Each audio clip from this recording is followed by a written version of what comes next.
Colour, மஞ்சள் colour, பச்சை colour, மஞ்சள் கலர். ஃப்ரெண்ட்ஸ், நான் என்ன பண்ணிட்டு இருக்கேன்னு பார்த்தீங்களா?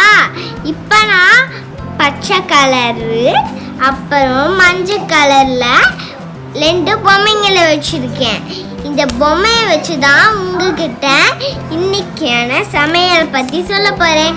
எங்கள் அம்மாட்ட போய் நான் ஒப்பிட்டு செஞ்சுருந்தாங்கம்மா அப்படின்னு கேட்டேன்.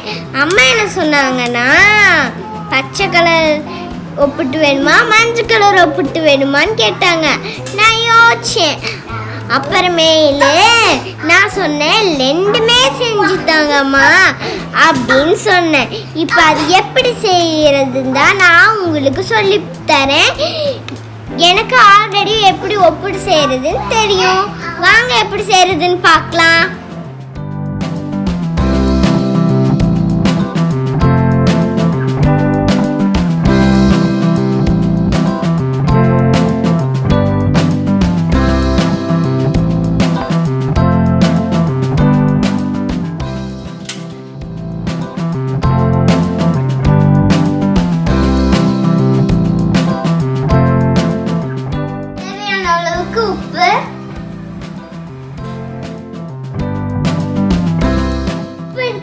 வெளியே வைக்கிற மாவு ரெடி பண்ணிக்கலாம்.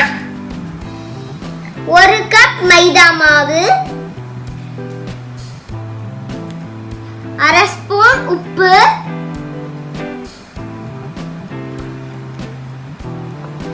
பெனியும் கொஞ்சம்,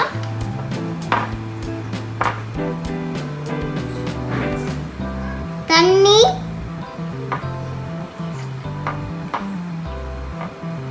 தண்ணி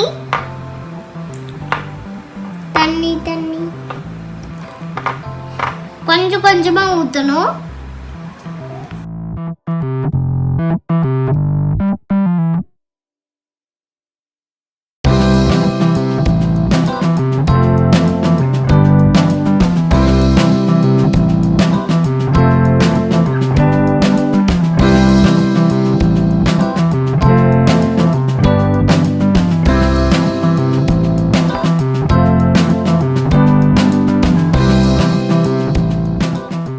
மைதா மாவு நல்லா பிணைஞ்சாச்சு. இப்போ 1/2 மணி நேரம் ஊற வச்சுக்கலாம். பாசி பருப்பு நல்லா வெந்துருச்சு, பருப்பும் நல்லா வெந்துருச்சு. பாருங்க பருப்பு எவ்வளவு அளவுக்கு வெந்திருக்குன்னு. இப்போ நம்ம மிக்ஸியில போட்டுட்டு அரைக்கலாம்.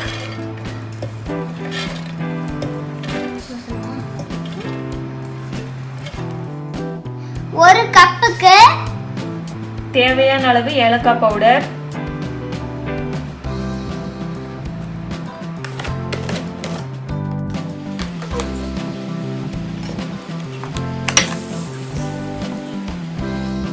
1 கப் பாசிப்பயிருக்கு 1/4 கப் சுகர் போதுமானது.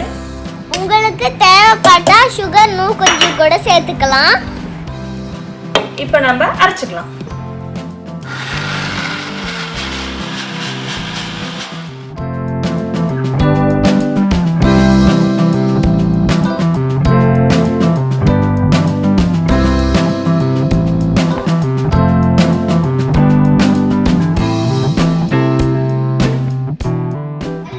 பருப்பு நல்லா வந்துச்சு. இப்போ நாம அந்த பருப்பு போலே அரைச்சுக்கலாம்.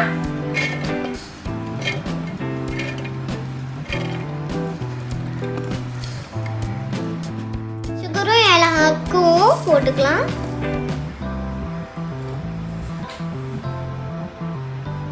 ஏலக்காய் பவுடர், தண்ணி விடாம கெட்டியா அரைச்சுக்கலாம்.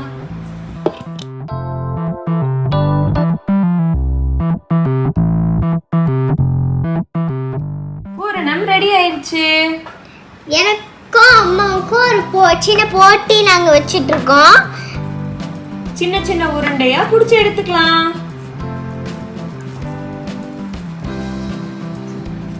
நான் கடலை பருப்பை உருண்டை புடிச்சிட்டு இருக்கேன். நான் பாசி பருப்பை உருண்டை புடிச்சிட்டு இருக்கேன். நான் மஞ்சள் உப்புட்டு செய்யறேன். நான் பச்சை உப்புட்டு செய்யறேன்.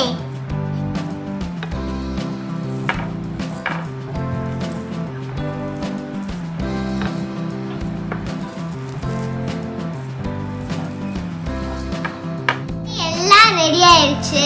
என் அம்மா வந்து உருண்டை பிடிச்சி தேய்ப்பாங்க. நான் வந்து அதை வந்து மூடுவேன். மூட போறியா? ஆமா, நான் என்ன பண்ண போறேன்னா இந்த மாதிரி உருண்டையெல்லாம் எடுத்து உள்ள வச்சு இப்படி க்ளோஸ் பண்ண போறேம்மா. ஓஹோ, இப்ப பாருங்க மாவு நல்லா சாஃப்ட் ஆயிடுச்சு. சின்ன சின்ன உருண்டையா பிடிச்சுக்க போறோம்.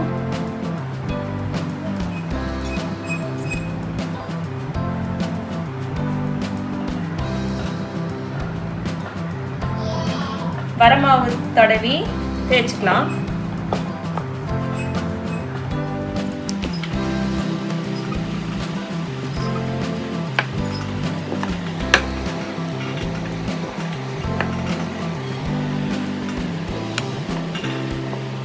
இப்ப பூரணத்தை உள்ள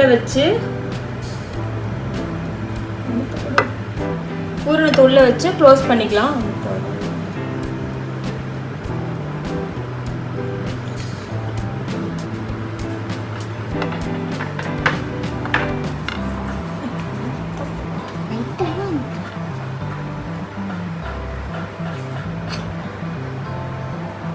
இதே மாதிரி எல்லா மாவையும் தேய்ச்சிக்கலாம்.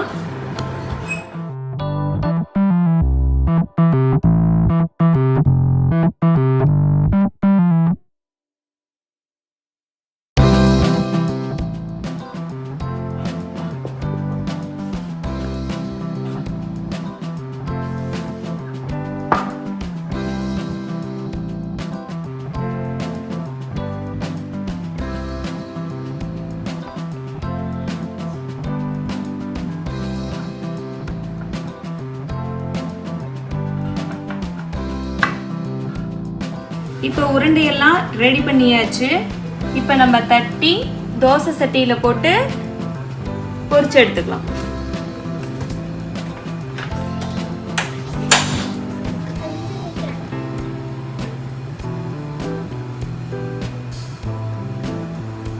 கல்லு நல்லா சூடாகணும். கல்லு நல்லா சூடாயிருச்சு.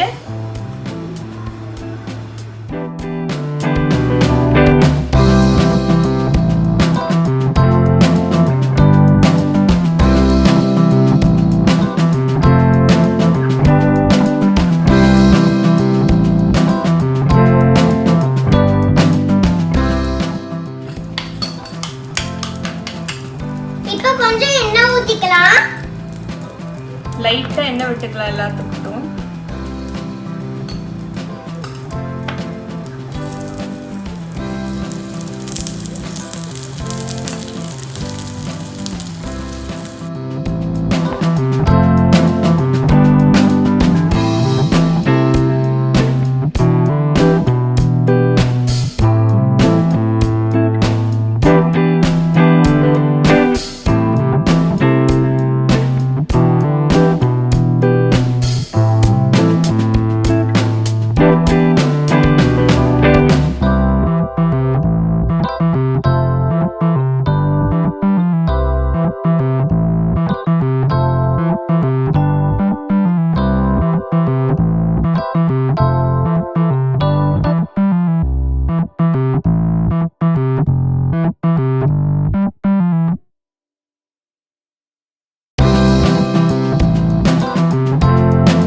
இப்போ பாருங்க நல்லா வெந்துருச்சு.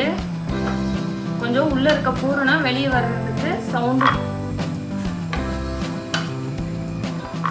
நல்ல உசுன்னு சவுண்ட் வரும். அந்த டைம்ல நம்ம எடுத்துக்கலாம்.